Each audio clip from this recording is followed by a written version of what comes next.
Hello everyone, if you're trying to open up your start menu and it will not open, it's not responding, then you have come to the right place because in this video I'm going to show you how easy it is to fix your start menu not working on your computer easily. So first of all, what you're going to do is you're going to right click on your taskbar and then you're going to click task manager, and now you're going to scroll down to the bottom and then you'll have Windows Explorer on here. Just click restart task on it, and then you can try to open up your start menu and check if that fixes the issue. If it still doesn't, then what you can do next is you're going to click on to run new task here, and then you're going to click reg edit on here, click yes, and in here you're going to go into HK local machine, system, current control set, services, and then you're going to scroll down to the bottom, and then you're going to click on to WPN user service here.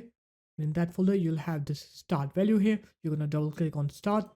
Make sure to set this value to 4, click OK. After that, close this up and then restart your computer by pressing Alt F4 on your computer and then click restart, click OK then and let it restart. And once your computer is done restarting, now when you try to open up your start menu, you'll see that it will work. It will start responding now. So there it is guys, that's how easy it was. If you guys found this video helpful, make sure to leave a like, comment and subscribe to the channel, and I will see you in my next video. Peace.